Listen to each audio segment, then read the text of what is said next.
તો હવે નજર કરીએ વિગતવાર સમાચારો પર। સૌપ્રથમ મહત્વપૂર્ણ સમાચાર। અમદાવાદના ધંધુકામાં ભારે આગની જેવી સ્થિતિ। એક યુવકની હત્યા બાદ તોડફોડ અને આગચંપીનો બનાવ બન્યો। કેટલીક દુકાનો અને વાહનોમાં આગચંપી કરાઈ। ધંધુકા સર્કલ પાસે કર્ફ્યુ જેવી સ્થિતિ છે। ટોળાને વિખેરી પોલીસે હાલ સ્થિતિ પર કાબુ મેળવ્યો છે। ધંધુકામાં યુવકની હત્યા બાદ સ્થિતિ વણસી। અનેક દુકાનોમાં આગચંપી કરાઈ તો કેટલીક જગ્યાઓ ઉપર તોડફોડ કરાયા હોવાની પણ વિગતો છે તે સામે આવી છે। ધંધુકા સર્કલ નજીક તણાવભર્યો માહોલ। જિલ્લા પોલીસ વડા સહિતનો કાફલો ધંધુકા પહોંચ્યો છે। અમદાવાદના ધંધુકાનો આ બનાવ જ્યાં સામે આવ્યો છે, જ્યાં યુવાનની ઘાતકી હત્યાનો બનાવ બનતા સમગ્ર પંથકમાં ભારે આગની જેવી સ્થિતિ। જોકે ઉશ્કેરાયેલા ટોળાએ કેટલીક દુકાનોમાં આગચંપી કરી હતી, તેમજ તોડફોડ કરી હતી। કેટલાક વાહનોને આગ લગાવી દીધી હતી।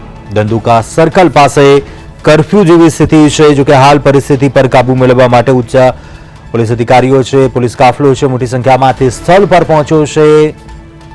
સ્થિતિ થાળે પાડવાના પ્રયાસ છે તે કરાઈ રહ્યા છે। પોલીસ કાફલો હાલ ઘટના સ્થળે તૈનાત છે। યુવાનની હત્યા થઈ હતી અને ત્યારબાદ તોડફોડ અને આગચંપીનો બનાવ અમદાવાદના ધંધુકાનો આ સમગ્ર મામલો સામે આવ્યો છે।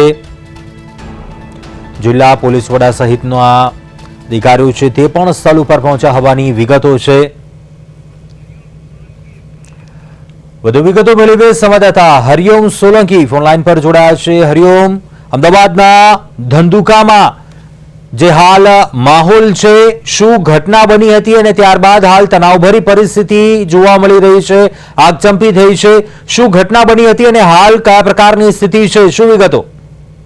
જી કુંજ, ચોક્કસથી ધંધુકા શહેરમાં આજે બપોર બાદ બે યુવકો વચ્ચે બાઇકને ઓવરટેક કરવા બાબતે સામાન્ય બોલાચાલી થઈ હતી। આ બોલાચાલી બાદ બંને યુવકો વચ્ચે ઝઘડો ઉગ્ર થયો હતો અને તેમાં એક યુવકનું બીજા યુવક સામે તીક્ષ્ણ હથિયાર દ્વારા હુમલો કરાતા એ યુવકનું સારવાર દરમિયાન મોત થયું હતું અને જેને કારણે ઉશ્કેરાટ ફેલાયો હતો અને આ ઉશ્કેરાટે ઉગ્ર સ્વરૂપ લઈ લીધું હતું અને ધંધુકા શહેરમાં અલગ અલગ જગ્યાઓ પર 7 થી 8 દુકાનોને આગચંપી કરવામાં આવી છે, ક્યાંક તોડફોડ કરવામાં આવી છે।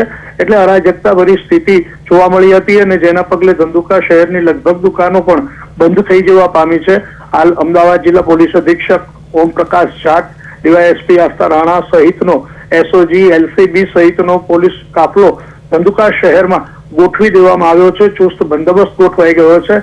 હાલ પરિસ્થિતિ કાબુમાં હોવાનું પોલીસ જણાવી રહી છે। જી ચોક્કસથી હરિઓમ, પોલીસ તરફથી શું કાર્યવાહી કરવામાં આવી છે? શું હાલ કોઈની અટકાયત થઈ છે કે કેમ, તે મામલે શું કોઈ વિગતો? જી ચોક્કસથી પોલીસ દ્વારા હાલ જે હત્યાનો આરોપી છે તેને પકડવાના ચક્રો ગતિમાન કરવામાં આવ્યા છે, ટીમો બનાવી દેવામાં આવી છે। તો હવે કોઈ બીજી ઉશ્કેરાટમાં જે ઘટનાઓ ઘટી તેવી કોઈ ઘટના ન ઘટે તેના માટે પણ પોલીસ બંદોબસ્ત ગોઠવી દેવામાં આવ્યો છે અને પોલીસની ગશ્ત શરૂ કરી દેવામાં આવી છે। સતત પેટ્રોલિંગ વધારી દેવામાં આવ્યું છે। એટલે હાલ પોલીસ સતત આ મામલો કેમ થાળે પડે તેને લઈ ચક્રો ગતિમાન કર્યા છે। જી ચોક્કસથી હરિઓમ, ખાસ કરીને વાત કરીએ, હાલ આપે જણાવ્યું પરિસ્થિતિ થાળે પડી ગઈ છે, મોટી સંખ્યામાં પોલીસ કાફલો તૈનાત છે। જિલ્લા પોલીસ વડા તરફથી કોઈ નિવેદન કે પ્રતિક્રિયા સામે આવી છે આ સમગ્ર ઘટનાને લઈને, તે મામલે શું અપડેટ? જી અપડેટમાં જિલ્લા પોલીસ વડા ધંધુકામાં પાછલા 1.5 કલાકથી આવી ગયા છે, રાઉન્ડ લઈ રહ્યા છે, સ્થિતિની ઝીણવટથી નિરીક્ષણ પર તેઓ કરી રહ્યા છે અને શક્યતા મુજબ લગભગ અડધો કલાક બાદ જ્યારે ધંધુકા પોલીસ મથક ખાતે આવશે ત્યારે તેઓ વિધિવત રીતે કોઈ નિવેદન આપે તેવું હાલ જણાઈ રહ્યું છે। જી ચોક્કસથી હરિઓમ, આભાર વિગતો જણાવવા બદલ। બધું અપડેટ મેળવતા રહીશું આપની પાસેથી। અમદાવાદના ધંધુકાના દ્રશ્યો, જ્યાં ધંધુકા સર્કલ નજીક તણાવભરી સ્થિતિ, યુવાનની હત્યા બાદ આગચંપી કરવામાં આવી, જ્યાં ભારે આગની જેવી સ્થિતિ છે।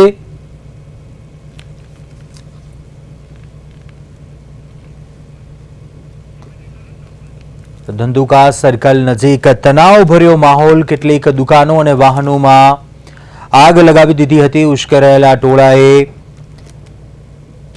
કેટલીક દુકાનો અને વાહનોમાં આગ લગાવી હતી. જો કે બનાવની જાણ થતાં જ તાત્કાલિક એસપી સહિતનો જે પોલીસ કાફલો હતો તે તાત્કાલિક ઘટના સ્થળે પહોંચ્યો હતો અને સમગ્ર મામલો થાળે પાડવાનો પ્રયાસ છે તે હાથ ધર્યો હતો. જે બનાવ બન્યો હતો એ યુવાનની હત્યા બાદ તોડફોડ અને આગ ચંપી થઈ હતી.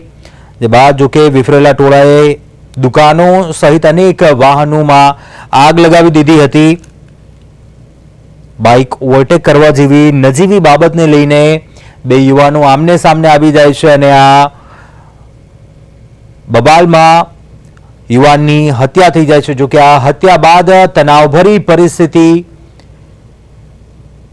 વિફરેલા ટોળાએ અનેક દુકાનો અને વાહનોમાં આગ લગાવી દીધી. ધંધુકા સર્કલ નજીકના દ્રશ્યો છે જ્યાં કર્ફ્યુ જેવી સ્થિતિ છે. જો કે બનાવ બન્યા બાદ જિલ્લા પોલીસ વડા સહિતનો પોલીસ કાફલો છે, ડીવાયએસપી સહિતના અધિકારીઓ છે, ઉચ્ચ અધિકારીઓ તે પણ હાલ સ્થળ પર પહોંચી ચૂક્યા છે અને મામલો થાળે પાડવાના પ્રયાસ થઈ રહ્યા છે.